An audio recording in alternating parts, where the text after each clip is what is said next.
Estamos aqui com o deputado Alexandre Leite. Com 26 anos, ele está em seu segundo mandato da Câmara.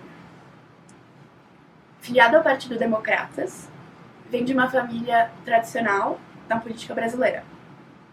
Seus projetos focam no estado de São Paulo. Portanto, deputado, a gente vai começar a entrevista. Deputado, o senhor concorda que o sistema carcerário brasileiro não é eficaz em seu objetivo? Isso é, ele não garante a efetiva reinserção do cárcere na sociedade?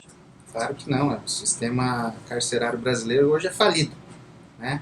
Superlotado e não reinsere ninguém. Hoje o criminoso ele entra com uma formação criminosa na cadeia e sai PhD de lá, né? Um crime.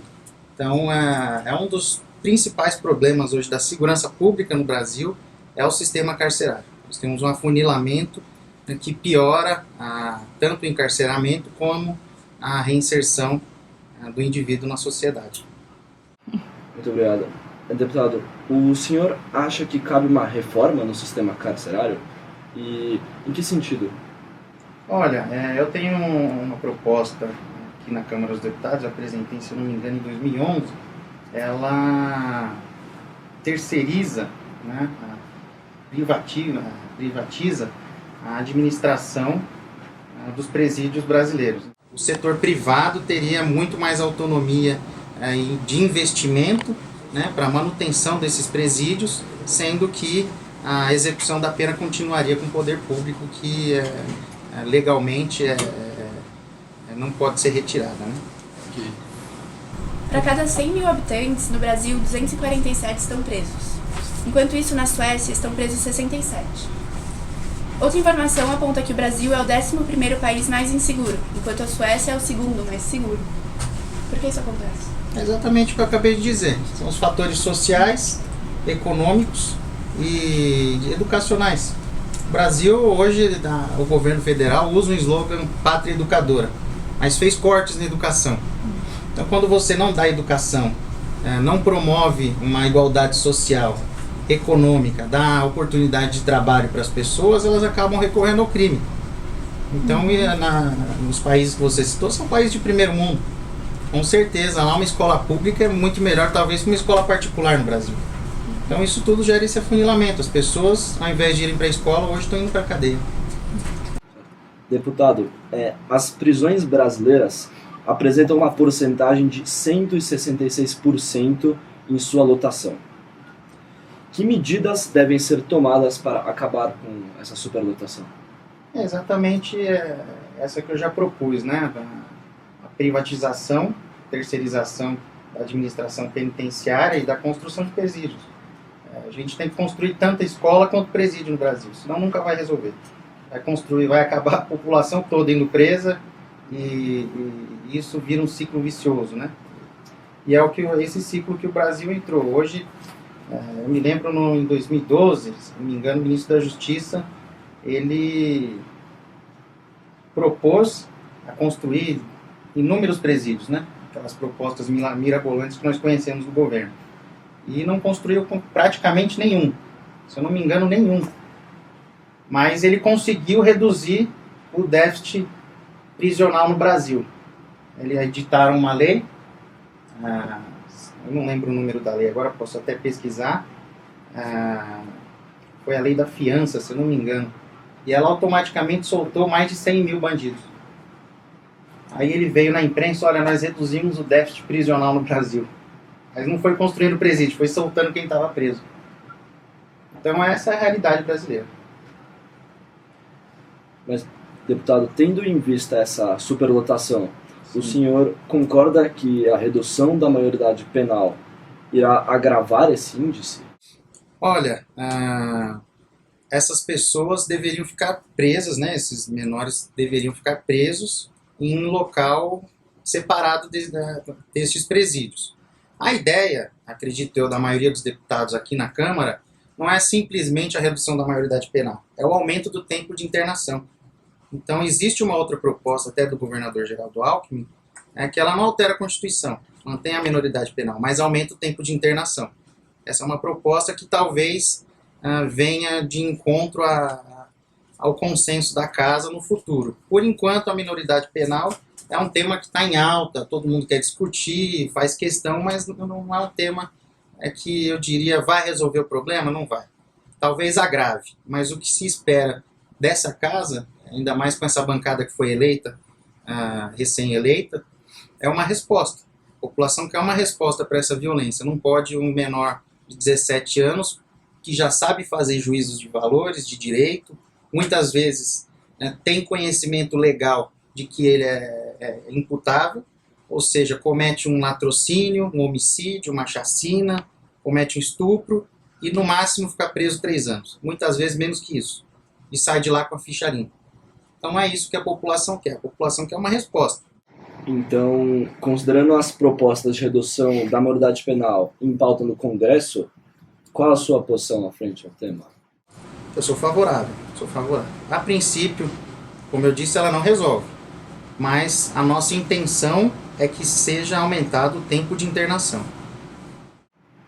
Um tema muito discutido ultimamente é a desmilitarização da polícia. E qual é a posição a respeito dessa discussão? Qual é a sua posição? Eu acho que o Brasil não tem cultura para desmilitarizar ainda. Nós precisamos, primeiro, educar a população, combater o crime que hoje já existe, resolver os nossos problemas e aí então passar para um passo mais adiante. São os que os países de primeiro mundo fizeram. Hoje, se nós não tivermos uma polícia militarizada que consiga combater com efetividade o crime organizado, nós estamos perdidos. Vai ficar pior do que já está. Então, a militarização, infelizmente, ela é necessária. É um mal necessário, mas para o futuro, quando o Brasil, se um dia, Deus quiser, vier a ser um país de primeiro mundo, que isso ocorra. Deputado, na sua opinião, quais seriam as consequências da proposta que possibilita o porte de armas de fogo para novos segmentos da sociedade? Olha, o porte de arma é uma questão muito complicada, principalmente quando se fala em segmentos. Depende de qual segmento, mexe com segurança ou não. Eu sou a favor que o cidadão tenha o porte de arma, desde que preenchidos os requisitos psicológicos, técnicos, mas que não um delegado, por mera discricionariedade, olhe para sua cara e diga, não, você não precisa de porte, mesmo você comprovando a efetiva necessidade. Então, alguns segmentos não necessitam do porte de arma. Eu já relatei vários projetos de lei aqui de deputados que concedem porte de arma para agente da Fundação Casa. E eu fui à Fundação Casa, entrevistei os agentes, entrevistei a associação dos agentes da Fundação Casa e eles mesmos disseram que não tinha interesse. Poucos tiveram o interesse de fazer o pedido de porte de arma. Mas se eles fizerem como cidadão, alegando efetiva necessidade pelo trabalho deles, eles conseguem. Dificilmente o delegado nega. É uma função semelhante, se não igual a de um agente penitenciário, que hoje também já teve porte concedido. Mas a resposta que muitos deles disseram é que é a mais óbvia no Brasil. Nunca pedimos porte de arma, porque eles me disseram. Porque senão eu tenho que tirar da mesa do que comer para eu poder pagar a documentação e a arma. Então, assim, esse interesse, apesar deles terem esse receio, muitos deles nem sequer pediram pelo custo, alto custo. Deputado, como o senhor classifica as ações da PM perante as reivindicações dos professores em Curitiba? Olha, nós tivemos uma ação, no caso, desproporcional. Os professores estavam fazendo uma reivindicação legítima, mas eu acho que o mau treinamento, talvez, não sei qual foi a determinação, inclusive de um colega nosso, o deputado Fernando Francischini, que é o secretário de Segurança Pública. Eu não sei qual foi a determinação e por que reagiram dessa forma desproporcional e violenta. Nós tivemos em São Paulo alguns protestos que, em quantidade, foram muitas mais pessoas e nós tivemos uma outra reação da PM. Mesmo quando houve confronto, foram com grupos separados. Mesmo com esses grupos separados não houve tanta violência. Então, eu acho que é mais o despreparo da PM do que culpa do secretário. O senhor acha que a solução para o Brasil em relação à segurança pública seria uma modificação no Estatuto do Desarmamento? Não. O Estatuto do Desarmamento ele foca apenas no controle de armas. E é uma medida acessória. Não resolve o problema de segurança do Brasil de jeito nenhum. É um problema, como eu disse, muito complexo. Segurança pública no Brasil envolve sistema carcerário, problema econômico e social, a própria segurança pública em si, educação, infraestrutura, saneamento básico, tudo isso tem a ver com segurança pública. Enquanto isso não for resolvido no Brasil, a segurança vai continuar um caos e piorando. Então, a questão do Estatuto do Desarmamento é uma medida acessória, que visa proteger a poucos. Eu diria a classe média alta, ricos, talvez alguns setores da segurança, mas eu repito o exemplo, que pobre vai pagar um valor absurdo para comprar uma arma e ter a manutenção. Até porque para ter a capacidade técnica e psicológica precisa ser bem instruído. E, infelizmente, a maioria da população pobre do Brasil não tem condições sociais, econômicas, psicológicas e técnicas para portar uma arma. Então é uma medida acessória que visa a proteção de poucos. A probabilidade de um adolescente condenado a cumprir pena com os adultos voltar a delinquir é cerca de 35% maior do que aqueles que são julgados pelas leis específicas para infratores jovens. Com as facções criminosas que dominam os presídios, o senhor acha que um ambiente como esse seria ideal para a inserção de jovens criminosos na sociedade? Olha, eu acredito que possa haver sim uma piora. Como eu disse, presídio é faculdade de crime, né? Mas nós temos dois lados da moeda, né?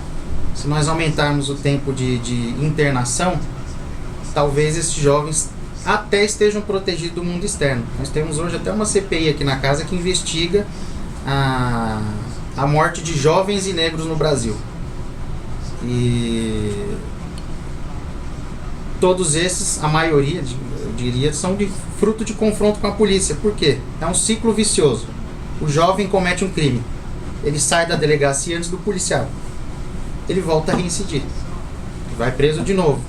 E volta a reincidir. Uma hora ele entra em confronto. E morre. Então, estando preso, acredito eu que a mãe de qualquer um desses infratores prefira visitar eles aos domingos na cadeia do que no cemitério. Então, o tempo de internação não serve só para punir. Além disso, ele vai coibir. Se o menor ficar preso 6, 7 anos, ele vai sair de lá, pode, no mínimo, arrependido.